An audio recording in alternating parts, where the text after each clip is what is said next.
Bapak, Ibu, Saudara yang terkasih dalam Tuhan Yesus Kristus, saya akan membacakan Warta Lisan GKI Gondomono Semarang, Minggu 13 Maret 2022, demikian. 1. Kebaktian Minggu Prapaskah kedua. Kebaktian Minggu Prapaskah kedua tanggal 13 Maret 2022 dilaksanakan secara onsite di gereja pukul 7 dan pukul 9. Saudara dimohon untuk memastikan dalam kondisi sehat, diutamakan yang sudah menerima vaksin dan wajib memperhatikan serta mentaati protokol kesehatan, supaya kita dapat berbakti dengan aman dan nyaman. Bagi saudara yang oleh karena protokol kesehatan tidak bisa mengikuti kebaktian di gereja, maka saudara bisa mengikuti kebaktian online mulai pukul 7 melalui YouTube channel GKI Gondomono Semarang. Warta yang kedua, Persekutuan Gabung Komisi. Persekutuan Gabung Komisi Usia Lanjut, Dewasa, dan Dewasa Muda dilaksanakan pada hari Selasa 15 Maret 2022 pukul 18 di Aksu Meeting. Mohon keikutsertaan saudara. Warta yang ketiga, Persekutuan Jemaat. Persekutuan Jemaat akan dilaksanakan pada hari Kamis tanggal 17 Maret 2022 pukul 18 di gereja. Mohon kehadiran saudara. Warta yang keempat, Persidangan Majelis Jemaat. Persidangan Majelis Jemaat dilaksanakan minggu depan tanggal 20 Maret 2022 pukul 17 di konsistori. Mohon kehadiran semua anggota Majelis Jemaat. Mari saudara, kita siapkan hati kita dan pikiran kita untuk mengikuti kebaktian ini dengan bersaat teduh sejenak.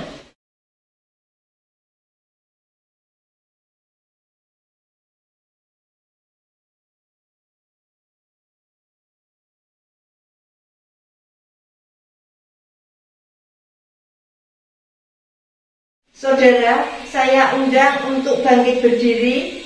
Mari kita awali kebaktian ini dengan pujian Kita Masuk Rumahnya, PKJ 13 nomor 1 sampai 3.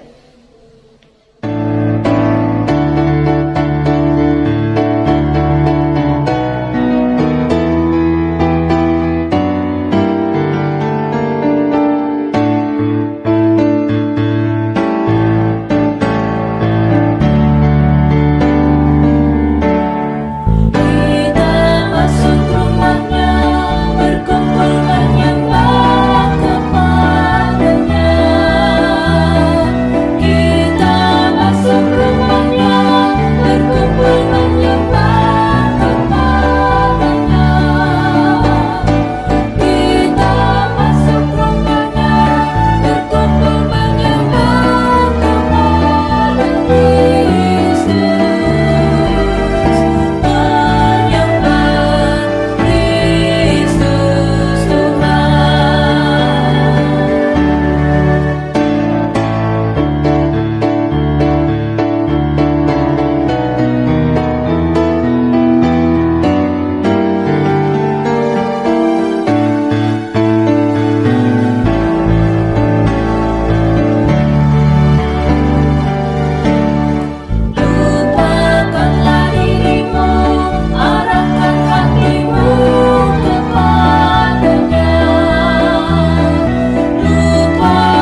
Saudara dikasih Tuhan, kebaktian Minggu Prapaskah kedua ini berlangsung dalam nama Allah Bapa, Putra, dan Roh Kudus. Amin.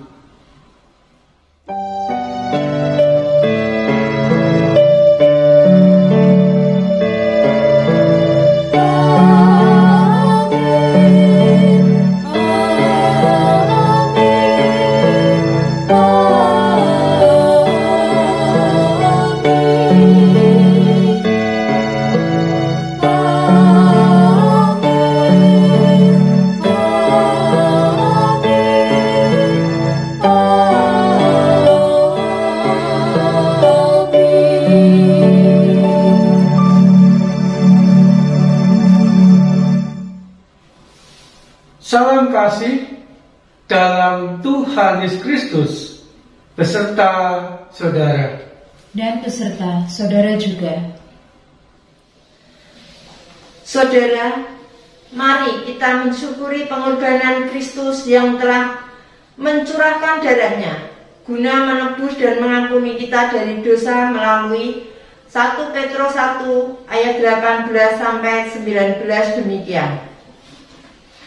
Sebab kamu tahu bahwa kamu telah ditebus dari cara hidupmu yang sia-sia yang kamu warisi dari nenek moyangmu itu, bukan dengan barang yang fana, bukan pula dengan perak atau emas, melainkan dengan darah yang mahal, yaitu darah Kristus yang sama seperti darah anak domba yang tak bernoda dan tak bercacat.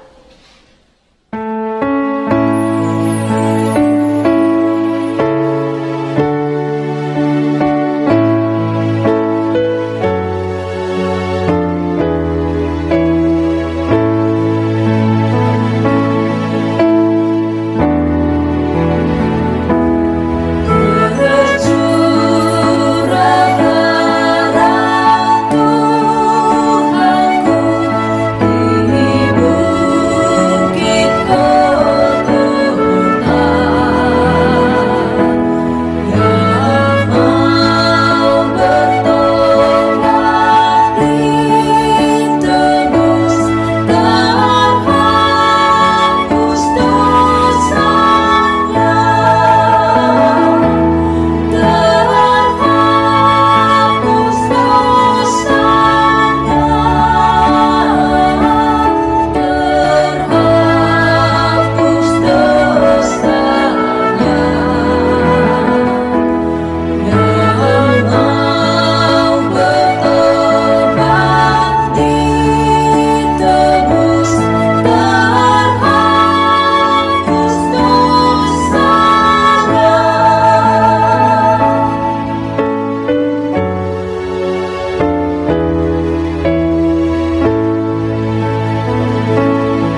Saudara dikasih Tuhan, mari kita memanjatkan doa pengakuan dosa kita.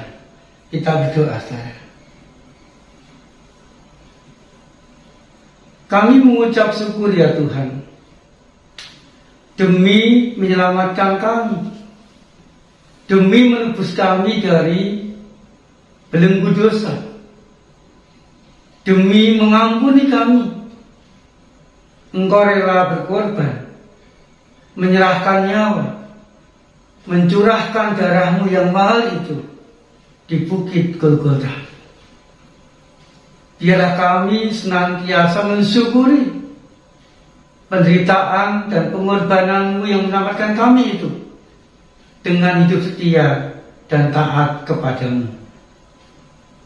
Tuhan, agar kami sungguh-sungguh mengalami pengampunanmu itu, perkenankanlah secara pribadi kami mengakui dosa dan salah kami di hadapan Tuhan.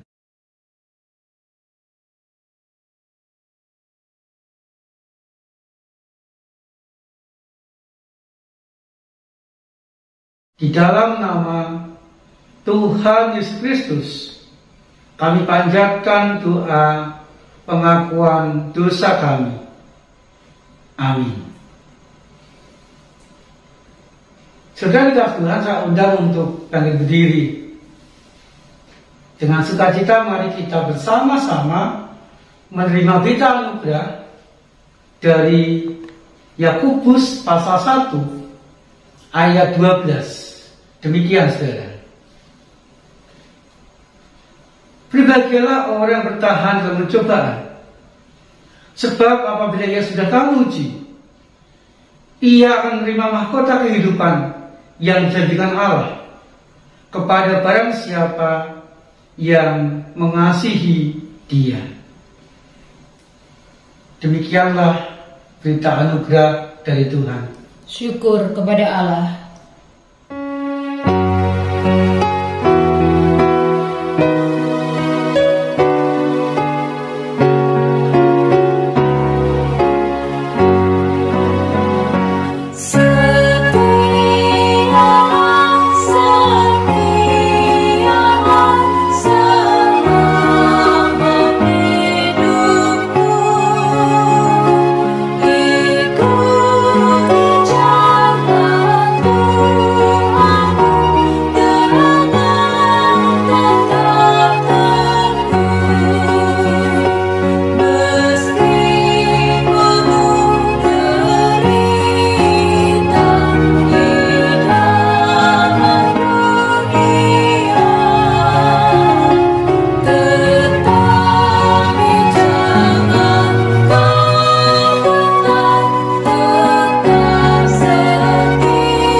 Saudara dikasih Tuhan, sebelum kita membaca dan merenungkan firman Tuhan, mari kita kembali berdoa kepada Tuhan.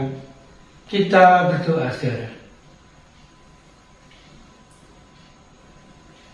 Ajar kami ya Tuhan, mampukan kami ya Tuhan, untuk setia mengikuti teladan kesetiaan Tuhan Yesus menjalani penderitaan yang engkau jalani dalam kehidupanmu setiap hari. Biarlah kesetiaan kami itu membuahkan kekuatan dalam hidup kami, sehingga kami pun juga mendapatkan jalan keluar yang terbaik untuk setiap penderitaan yang kami rasakan. Kami juga rindu ya Tuhan, kami boleh membaca, merenungkan, dan menemukan kehendak Tuhan. Dan biarlah kehendak-Mu yang kami temukan juga boleh kami lakukan dalam kehidupan kami, sehingga firman-Mu senantiasa membimbing, firman-Mu senantiasa menguatkan, dan firman-Mu juga senantiasa memberkati kami dari hari ke hari. Nyatakanlah kehendak-Mu ya Tuhan. Kami siap mendengar dan melakukan firman Tuhan. Di dalam nama Tuhan Kristus kami panjatkan doa kami. Amin. Jemaat Tuhan, kita akan membaca dan merenungkan firman Tuhan dari Injil Lukas pasal 13 ayat 31 sampai ayat 35. Demikian saudara. Pada waktu itu datanglah beberapa orang Farisi dan berkata kepada Yesus, "Pergilah, tinggalkanlah tempat ini, karena Herodes hendak membunuh engkau." Jawab Yesus kepada mereka, "Pergilah dan katakanlah kepada si serigala itu, Aku mengusir setan dan menyembuhkan orang pada hari ini dan besok, dan pada hari yang ketiga Aku akan selesai. Tetapi hari ini dan besok dan lusa Aku harus meneruskan perjalananku, sebab tidaklah semestinya seorang nabi dibunuh kalau tidak di Yerusalem. Yerusalem, Yerusalem, engkau yang membunuh nabi-nabi dan melempari dengan batu orang-orang yang diutus kepadamu. Berkali-kali aku rindu mengumpulkan anak-anakmu, sama seperti induk ayam mengumpulkan anak-anaknya di bawah sayapnya, tetapi kamu tidak mau. Sesungguhnya rumahmu ini akan ditinggalkan dan jadi sunyi. Tetapi aku berkata kepadamu, kamu tidak akan melihat aku lagi hingga pada saat kamu berkata, diberkatilah dia yang datang dalam nama Tuhan. Demikianlah pembacaan sabda Tuhan, saudara. Berbahagia kita yang setia melakukan sabda Tuhan di dalam kehidupan kita sehari-hari. Hosiana.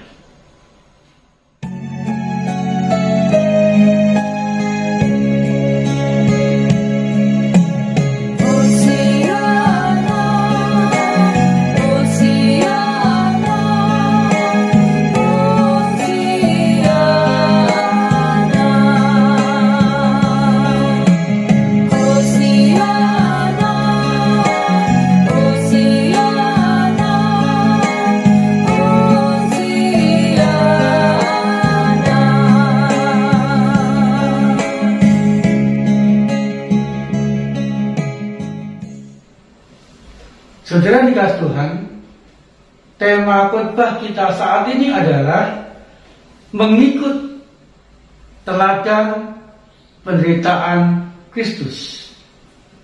Saudara, mengikut dari kata dasar ikut, yang artinya melakukan segala sesuatu sebagaimana orang lain lakukan di dalam hidupnya. Artinya saudara, kita meneladani orang lain, menjadikan orang lain model, contoh, panutan, tuntunan dalam kehidupan kita.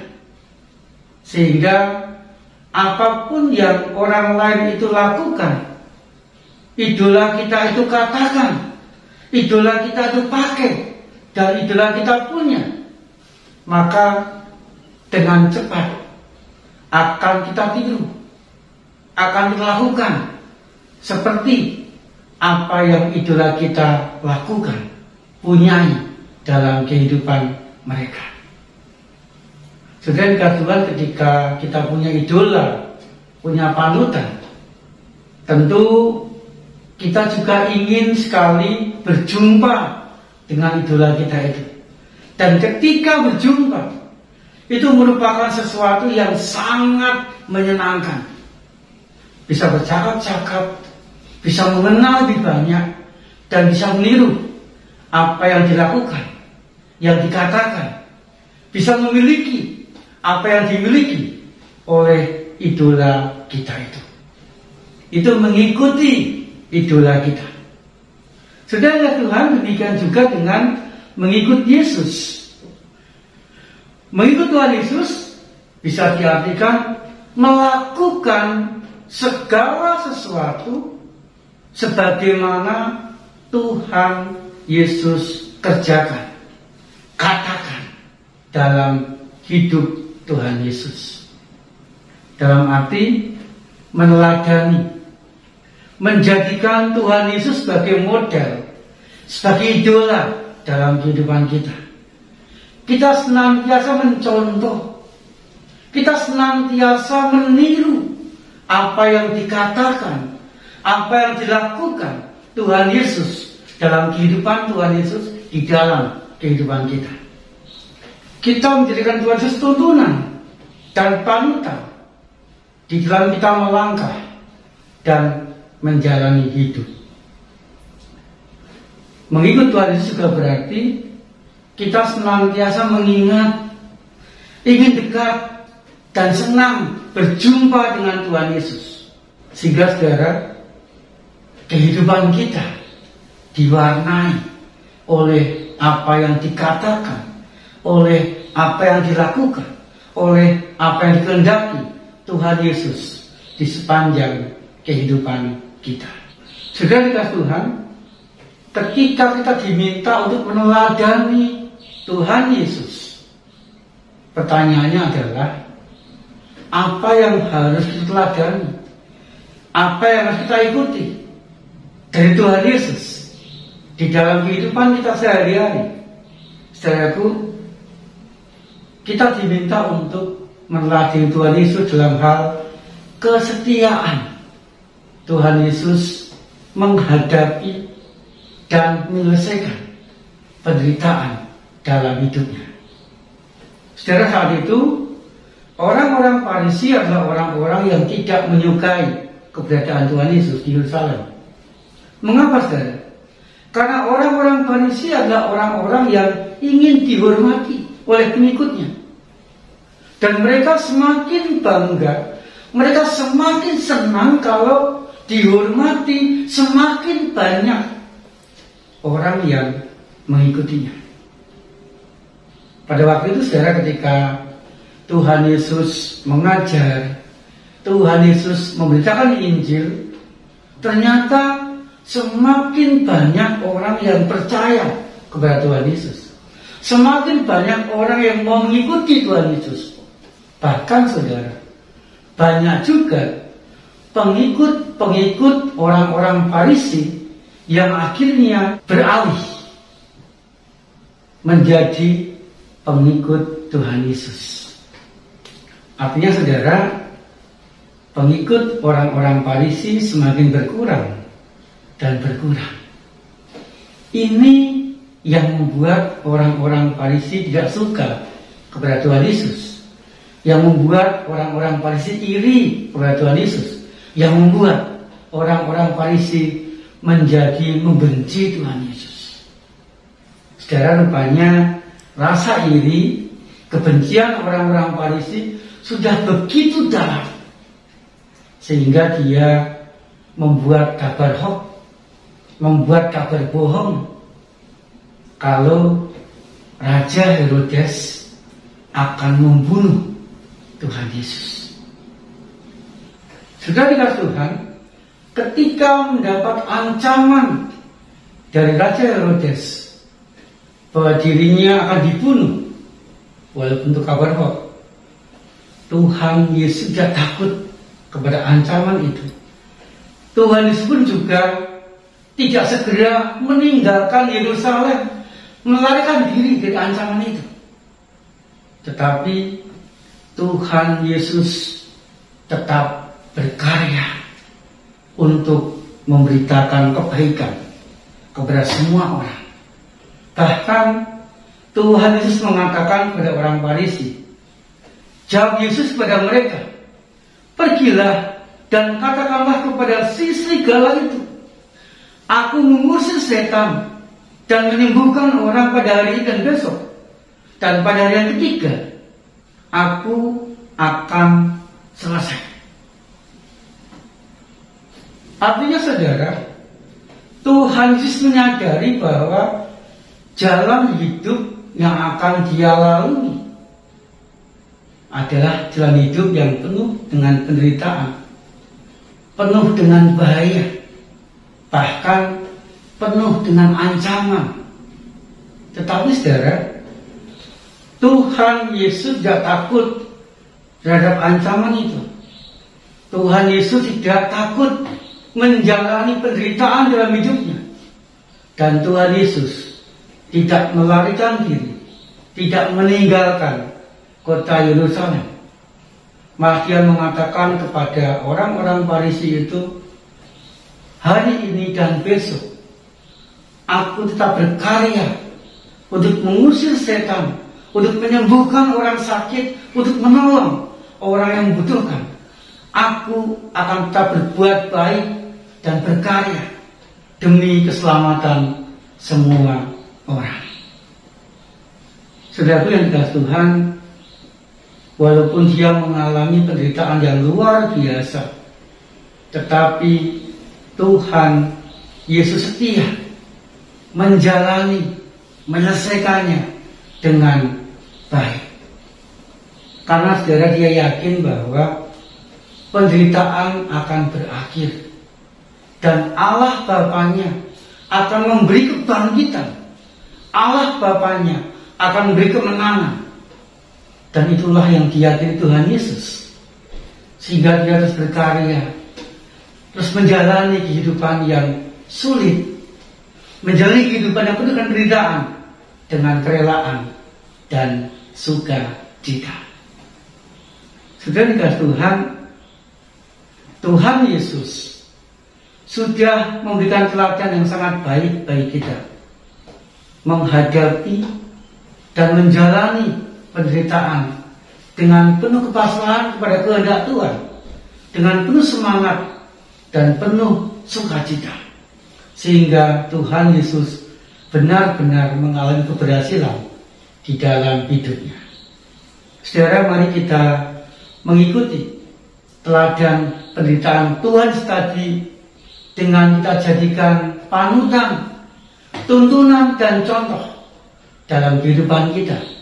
Dengan cara yang pertama, saudara, janganlah kita berkecil hati di saat kita menghadapi berbagai macam permasalahan, penderitaan dan pergumulan dalam kehidupan kita.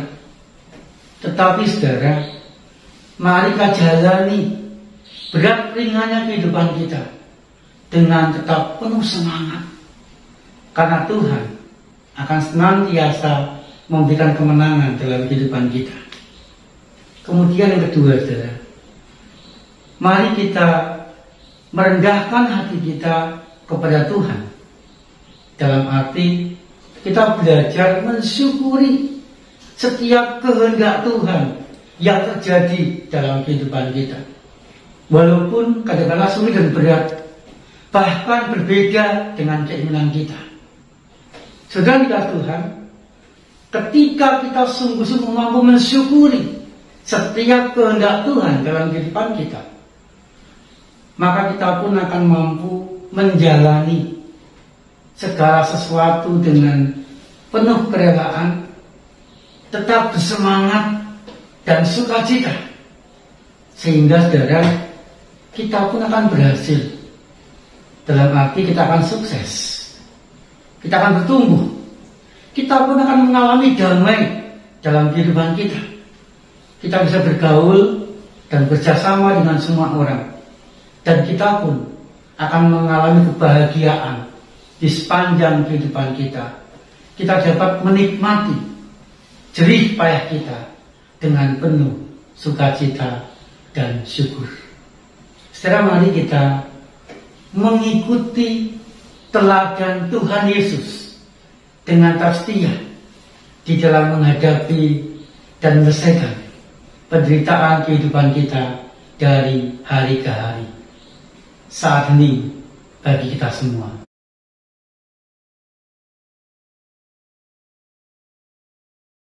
Amin. Saya mengundang saudara untuk bangkit berdiri. Bersama-sama marilah kita mengingatkan pengakuan iman rasuli yang demikian. Aku percaya kepada Allah, Bapa yang Maha Kuasa, Khalik langit dan bumi, dan kepada Yesus Kristus, Anaknya yang tunggal Tuhan kita, yang dikandung daripada Roh Kudus, lahir dari anak darah Maria, yang menderita sengsara di bawah pemerintah Pontius Pilatus, disalibkan, mati dan dikuburkan, turun ke dalam kerajaan maut. Pada hari yang ketiga, bangkit pula di antara orang mati, naik ke surga, duduk sebelah kanan Allah, Bapa yang Maha Kuasa, dan dari sana Ia akan datang untuk menghakimi orang yang hidup dan yang mati. Aku percaya kepada Roh Kudus, gereja yang kudus dan am, persekutuan orang kudus, pengampunan dosa, kebangkitan orang mati, dan hidup yang kekal. Amin. Saudara dikasih Tuhan, mari kita memanjatkan doa-doa syafaat kita. Kita berdoa, saudara. Kami bersyukur ya Tuhan untuk perbaikan kondisi kehidupan kami. Kami mengalami pandemi corona yang semakin menurun. Semakin banyak orang yang Tuhan sembuhkan dari sakit penyakit. Semakin banyak orang yang sudah menerima vaksin. Dan semakin banyak orang yang kembali mengalami kehidupan yang lebih baik dari hari ke hari. Kami terus berdoa ya Tuhan, supaya pandemi corona itu bisa hilang dari kehidupan kami. Berdoa juga untuk gereja Tuhan, khususnya GKI Gondomono, yang sampai saat ini masih Tuhan beri kesempatan untuk melayani, baik melalui kegiatan online maupun kegiatan onsite. Biar semuanya itu Tuhan pakai untuk menjaga, untuk mendampingi, untuk memberkati, khususnya jemaat yang Kau percayakan untuk kami layani di GKI Gondomono ini.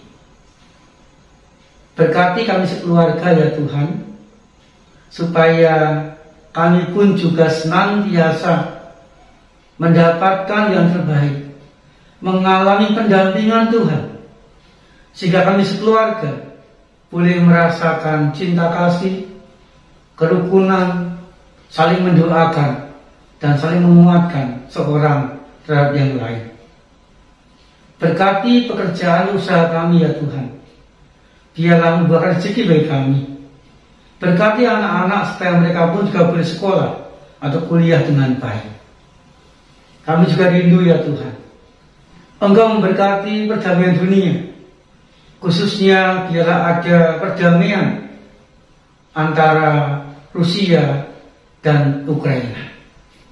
Terima kasih ya Tuhan, Engkau juga memberkati kami pribadi, agar kami senantiasa setia melakukan kehendak Tuhan di sepanjang kehidupan kami. Di dalam nama Tuhan Yesus Kristus, kami panjatkan doa syafaat kami. Amin. Saudara, dengan penuh syukur mari kita memberikan persembahan yang terbaik bagi Tuhan. Kita akan mendasari persembahan kita dengan membaca 2 Korintus 8 ayat 12 demikian. Sebab jika kamu rela untuk memberi, maka pemberianmu akan diterima. Kalau pemberianmu itu berdasarkan apa yang ada padamu, bukan berdasarkan apa yang tidak ada padamu. Saudara sekalian, persembahan dapat saudara berikan melalui transfer ke rekening Bank Mandiri Semarang dengan nomor 1350000998995 atas nama GKI Gondomono Semarang. Atau saudara dapat memberikan persembahan secara mandiri di dalam amplop dan bisa dititipkan ke TU pada jam kerja atau dimasukkan ke kotak persembahan di gereja. Mari saudara dengan bersukacita kita berikan persembahan kita.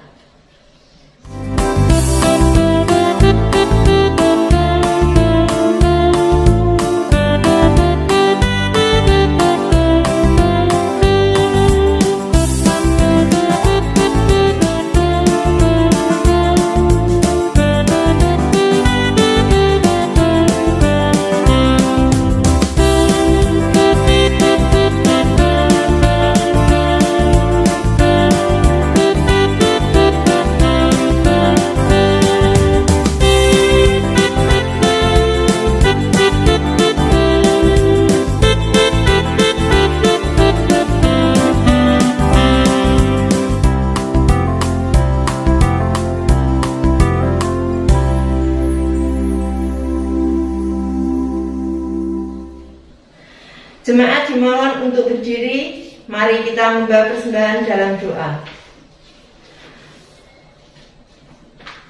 Allah yang kekal dan penuh kemuliaan, sumber segala yang baik, kami mempersembahkan persembahan ini untuk pelayanan gerejamu. Dengan penuh kerendahan hati kami memohon kepadamu agar segala apa yang kami miliki dapat dipergunakan bagi kemuliaan-Mu. Oleh Yesus Kristus Tuhan kami. Amin.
Saudara dikasih Tuhan, mari kita meneladani Tuhan Yesus dengan setia menjalani bahagia cerita kehidupan kita. agar kita senantiasa mengalami pendampingan, kekuatan, dan berkat-Nya di sepanjang kehidupan kita. Terimalah berkat dari Tuhan.